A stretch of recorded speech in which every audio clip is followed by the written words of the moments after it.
Mes chers élèves de la deuxième année APEC BIOF, réaction chimique est le titre de cette leçon. Au cours de cette leçon, on va définir c'est quoi une réaction chimique, on va donner des exemples et les lois de la réaction chimique qui sont la loi de la conservation des masses et la loi de la conservation des atomes. Et on va finir cette leçon par l'écriture d'une équation chimique équilibrée. Notion de la réaction chimique. Une réaction chimique est une transformation chimique. Et une transformation chimique est différente d'une transformation physique. Au cours d'une transformation physique, il y a seulement changement de l'état physique de la matière, c'est-à-dire on passe d'un état physique à un autre, comme par exemple la transformation physique qui est la fusion, c'est le passage du solide au liquide. Et au cours d'une transformation chimique, il y a des corps qui disparaissent et d'autres qui se produisent. Définition de la réaction chimique. La réaction chimique est une transformation chimique au cours de laquelle des corps disparaissent appelés les réactifs et d'autres nouveaux corps apparaissent appelés les produits. Généralement, le bilan littéral d'une réaction chimique s'écrit de la façon suivante.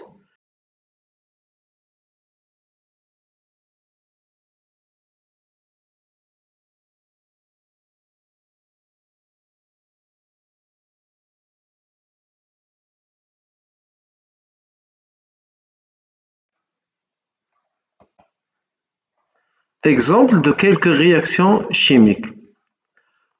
On a déjà vu quelques réactions chimiques sous forme de combustion, parce que toute combustion est une réaction chimique. Donc, les réactifs sont le combustible et le carburant. Ces deux corps qui disparaissent dans la combustion.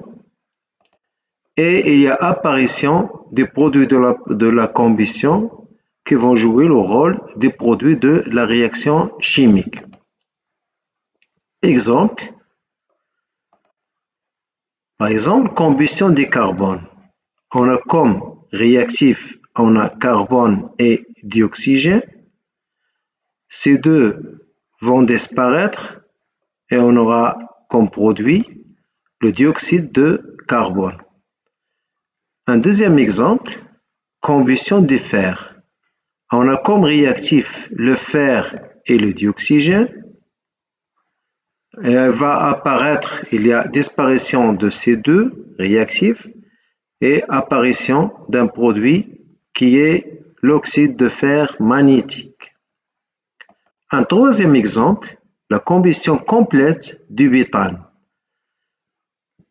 Le bétane va réagir avec le dioxygène pour produire le dioxyde de carbone et l'eau. Remarque, toute combustion est une réaction chimique, mais toute réaction chimique n'est pas forcément une combustion. Réaction d'oxyde de cuivre 2 et de carbone. En chauffant le mélange d'oxyde de cuivre 2 et de carbone. Dans le tube à essai, on va mettre le mélange de ces deux réactifs qui ont une couleur noire. Et on a ce tube qui est émergé dans l'eau de chaud et on chauffe. Il se forme le dioxyde de carbone qui fait troubler l'eau de chaud. Donc il y a dégagement de gaz CO2. et du cuivre qui se produit à l'intérieur du tube à essai. Et ce cuivre, il a une couleur rouge brique.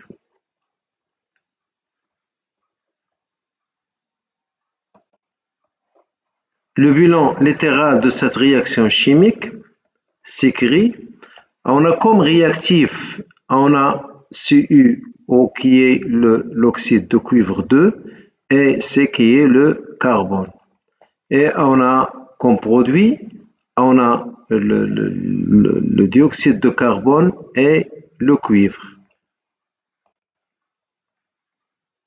Plus carbone donne dioxyde de carbone plus le cuivre.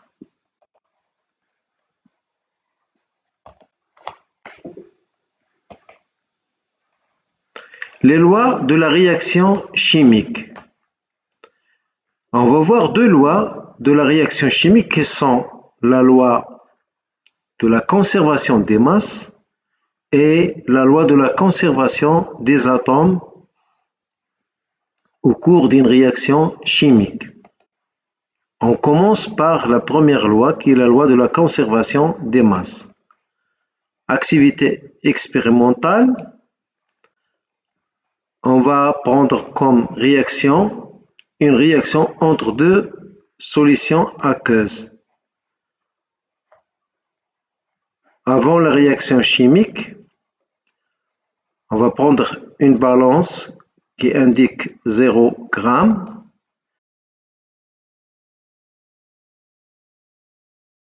On va poser sur la balance deux bichères. Le premier contient une solution de sulfate de cuivre 2 qui a une couleur bleue et l'autre contient une solution de soude. On voit bien que la balance indique 150 g. On va essayer d'ajouter cette solution de soude à la solution de sulfate de cuivre, c'est-à-dire réaction entre deux solutions. Après la réaction, on voit bien que la masse n'a pas changé. Toujours la balance indique 150 g. Et on a comme produit, on a un précipité d'hydroxyde de cuivre 2 qui est solide et on a une solution de sulfate de sodium. Si on veut écrire le bilan littéral de cette réaction chimique, on va écrire solution sulfate de cuivre 2 plus solution de soude donne précipité d'hydroxyde de cuivre 2 plus solution de sulfate de sodium. Observation et conclusion. On constate que la masse reste la même avant et après la réaction chimique. On dit qu'il y a conservation des masses au cours d'une réaction chimique. Et on en déduit que lors d'une réaction chimique, la somme des masses des réactifs est égale à la somme des masses des produits. Exercice d'application. La combustion de 12 g de carbone et une quantité d'oxygène donne 44 g de dioxyde de carbone. On voit bien que la masse du dioxygène est inconnue. Écrire le bilan littéral de cette combustion. Deuxièmement, calculer la masse de dioxygène nécessaire pour cette réaction en justifiant la réponse. Premièrement, le bilan littéral de cette combustion, on a la combustion du carbone dans le dioxygène bien sûr, donc on va écrire carbone plus dioxygène, ces deux vont disparaître et donnent le produit de cette combustion qui est le dioxyde de carbone. Deuxièmement, on va calculer la masse de dioxygène nécessaire pour cette réaction. Donc la justification, selon la loi de la conservation de masse, qui dit lors d'une réaction chimique, la somme des masses des réactifs est égale à la somme des masses des produits. On écrit la masse du carbone plus la masse du dioxygène donne la masse du dioxyde de carbone. D'où la masse du dioxygène est égale à la différence entre la masse du dioxyde de carbone et du carbone. Application numérique, on va remplacer M de CO2 par 44 et M, c'est la masse du carbone, par 12. Et la différence, ça va donner 32 grammes. Donc la masse du dioxygène nécessaire pour cette combustion qui est une réaction chimique est 32 grammes. La loi de la conservation des atomes.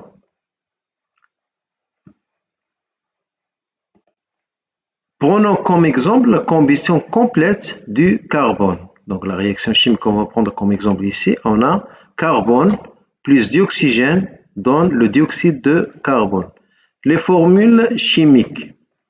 C'est la formule chimique du carbone, sa molécule elle est monoatomique, donc on écrit C. Et pour le dioxygène, c'est O2 et le dioxyde de carbone, c'est CO2. Le nombre d'atomes de chaque type. Ici, on a un atome de carbone. Ici, on a deux atomes d'oxygène. Ici, on a un atome de carbone et deux atomes d'oxygène. Les réactifs et les produits de cette réaction chimique sont constitués des mêmes nombres d'atomes de chaque genre. On a ici un atome de carbone, la même chose ici dans les produits, et on a ici deux atomes d'oxygène et la même chose dans les produits. On dit qu'il y a conservation des atomes au cours de cette réaction chimique. Remarque, au cours d'une réaction chimique, la masse se conserve et cela provient de la conservation des atomes en nombre et en genre. C'est-à-dire l'une de ces deux lois complète l'autre. Équation chimique. Écriture d'une équation chimique. L'écriture d'une équation chimique se fait en deux étapes. L'étape 1. On écrit les formules chimiques des réactifs à gauche et celles des produits à droite en séparant les deux parties par une flèche qui indique le sens de la réaction chimique. La deuxième étape, on doit s'assurer que l'équation est équilibrée, c'est-à-dire obéir à la loi de la conservation des atomes. Sinon, il faut l'équilibrer en ajoutant des coefficients stoichiométriques qui sont des nombres entiers naturels qui s'écrivent à gauche des formules des molécules afin que les atomes présents dans les réactifs se retrouvent en même nombre dans les produits. On va essayer d'appliquer ceci. Application d'écriture d'une équation chimique. Exemple 1. On va prendre comme exemple la combustion du carbone. On sait bien que carbone plus dioxygène donne dioxyde de carbone. On va essayer de traduire cette écriture, qui est le bilan littéral, en équation. Qu'est-ce qu'on va dire? C'est la première étape. On écrit les formules chimiques des molécules des réactifs à gauche. La formule chimique de la molécule de carbone est C et celle de dioxygène est O2. Et à droite, on a la formule de la molécule de CO2 et on va séparer les deux parties par une flèche qui indique le sens de la réaction. c'est-à-dire que le carbone va réagir avec le dioxygène, ils vont disparaître et donnent le dioxyde de carbone. C'est l'étape 1. La deuxième étape, on doit s'assurer que l'équation est équilibrée, c'est-à-dire obéir à la loi de la conservation des atomes. On voit bien que les atomes qui se trouvent dans les réactifs sont les mêmes dans les produits, en nombre et en genre. Donc, cette équation est en équilibre.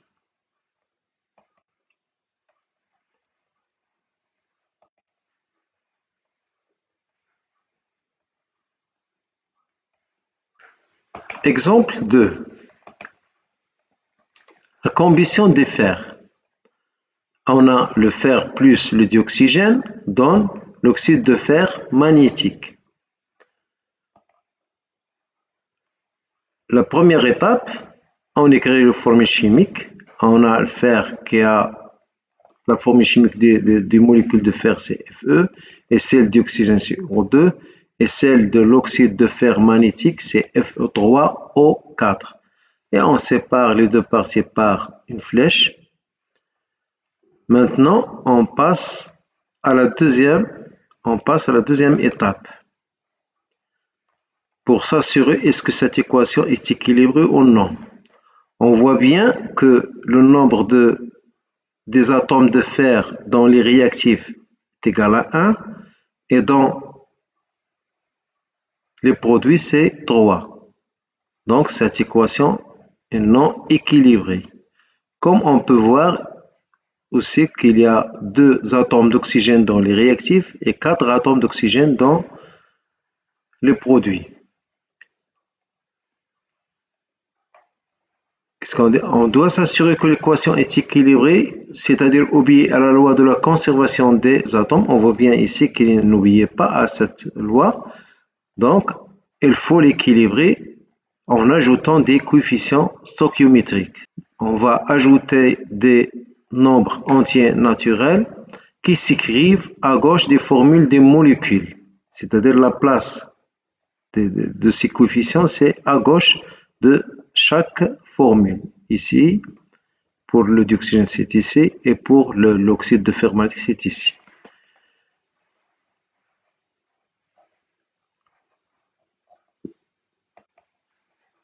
L'équation non équilibrée. On va refaire l'écriture de cette équation. On a ici 3 atomes de fer dans le produit et 1 dans les réactifs. Donc, on va multiplier par 3. On passe à l'oxygène. On a 2 atomes d'oxygène dans les réactifs et 4 dans les produits. Donc, on va multiplier par 2. Maintenant, l'équation est en équilibre. J'ai écrit ce nombre 1, c'est pour montrer que le coefficient stoichiométrique, c'est 1. Ce n'est pas la peine de l'écrire dans les équations qui viennent.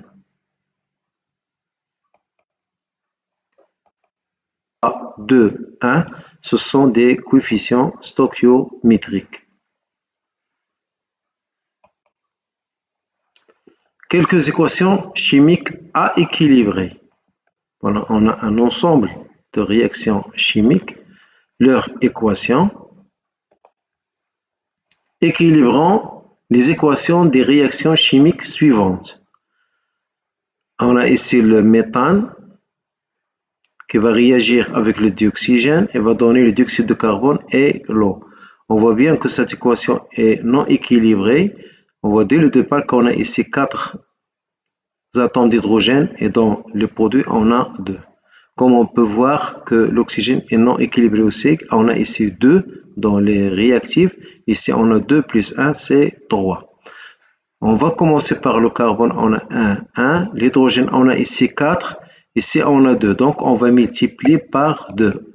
À gauche, bien sûr, on écrit le coefficient stoichiométrique à gauche de la formule. Et pour l'oxygène, pour compter bien le nombre d'oxygène, on a ici 2, ici pas d'oxygène, on a ici 2, on a 2, Et ici, c'était 1. Mais on a 2 molécules de l'eau. C'est-à-dire 2 fois 1, ça va donner 2. Donc 2 plus 2 donne 4. Donc ici, on a 4. Ici, on a 2. Le nombre qu'on va multiplier par 2 pour obtenir 4, c'est 2. On voit bien, on va essayer de voir une dernière fois, est-ce que l'équation maintenant est équilibrée ou non. On a un atome de carbone dans les réactifs, la même chose dans les produits. On a 4 atomes d'hydrogène dans les réactifs, la même chose dans le produit. 2 fois 2, c'est 4. Et l'oxygène, on a ici 2 fois 2, 4. Ici, on a 2 plus 2, c'est 4. Donc maintenant, l'équation est en équilibre. On passe à la deuxième réaction, c'est du soufre plus le dioxygène qui va donner le dioxyde de soufre. Un atome de soufre dans les réactifs et un atome de soufre dans les produits, 2 atomes d'oxygène dans les réactifs et 2 atomes dans les produits. Donc l'équation est équilibrée. On passe à la troisième réaction, c'est celle du dihydrogène qui va réagir avec le dioxyde pour donner l'eau. On essaie de voir est-ce que cette équation est équilibrée ou non. On a ici 2 atomes d'hydrogène. Dans les produits, on a aussi 2. Mais l'oxygène, on a ici 2. Ici, on a 1. Donc, on va essayer de multiplier par 2 ici. Lorsqu'on multiplie par 2, donc le nombre des atomes d'hydrogène va changer. C'était 2 au départ, mais maintenant, on a 4. Puisqu'on a 2 molécules de l'eau. Donc, on va multiplier ici par 2. On a 2 atomes d'hydrogène, 2 qui multiplient 2. On a 4 atomes d'hydrogène dans les réactifs et le même nombre d'atomes d'hydrogène dans le produit. Et l'oxygène, on a ici 2. Et dans le produit, on a aussi 2.